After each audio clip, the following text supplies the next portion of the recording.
Bayangin nih, Sarah, seorang nenek yang penyayang, tiba-tiba dapat telepon yang mengerikan.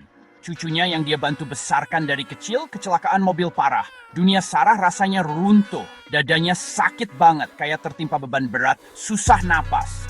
Buru-buru ke rumah sakit, Sarah dipenuhi rasa takut dan khawatir. Dokter langsung bawa dia ke UGD. Sarah yakin dia kena serangan jantung. Setelah serangkaian tes, dokter kasih kabar yang mengejutkan. Pembuluh darah Sarah bersih.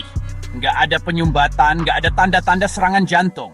Tapi jantungnya memang melemah, bentuknya berubah aneh.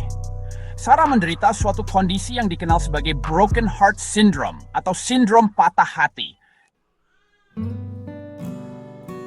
Kita sering mikir jantung dan otak itu terpisah, padahal keduanya terhubung erat.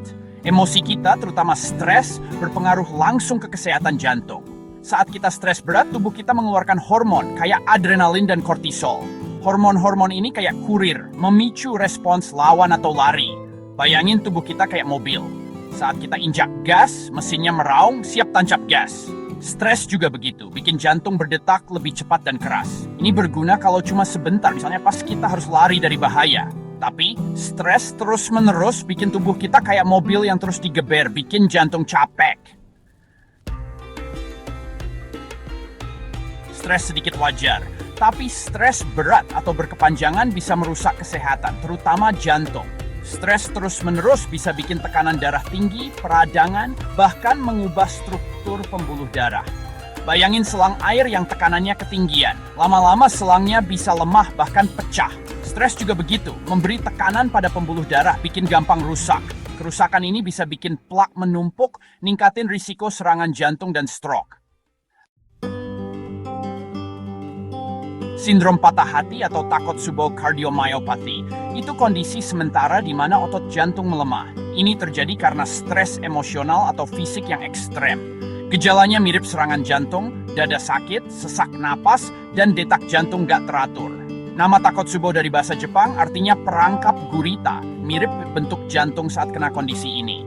Bilik kiri bawah jantung, ventricle kiri, menggembung, sementara bagian jantung lainnya berfungsi normal. Bagian 5, mengenali perbedaannya. Sindrom patah hati gejalanya mirip serangan jantung, tapi ada perbedaan penting. Serangan jantung, aliran darah ke jantung tersumbat, biasanya karena gumpalan darah. Penyumbatan ini merusak otot jantung. Sindrom patah hati, nggak ada penyumbatan. Otot jantungnya cuma kaget, nggak rusak permanen. Perbedaan lainnya ada di siapa yang kena. Sindrom patah hati kebanyakan kena perempuan, terutama yang usianya di atas 50 tahun. Penyebab pastinya belum jelas, tapi peneliti menunjukkan perubahan hormon berpengaruh. Bagian 6. Lebih dari sekadar kesedihan. Sindrom patah hati sering dikaitkan sama duka dan kehilangan, tapi nggak cuma karena emosi negatif. Herannya, bisa juga dipicu stres positif, kayak menang lotre, dapat kabar baik yang mengejutkan, atau bahkan pidato di depan umum. Ini nunjukin betapa eratnya hubungan emosi dan kesehatan jantung. Penting banget buat ngelola stres, apapun penyebabnya. Bagian 7, kisah dari hati.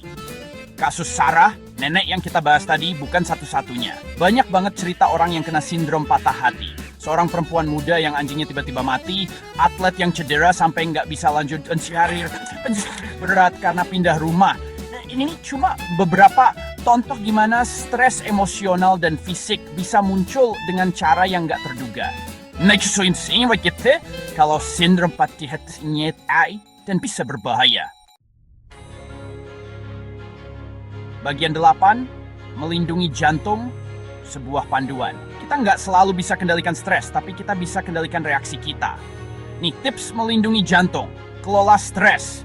Cari cara sehat buat hadapi stres, kayak olahraga, meditasi, yoga, atau jalan-jalan di alam.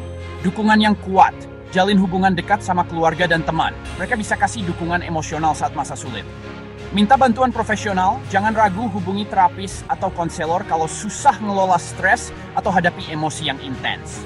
Periksa kesehatan teratur. Periksa ke dokter secara teratur buat pantau kesehatan jantung dan atasi masalah apapun. Ingat, kesehatan jantungmu ada di tanganmu. Dengan mengelola stres dan menjaga kesehatan, kamu bisa lindungi jantung dan hidup lebih sehat serta panjang umur.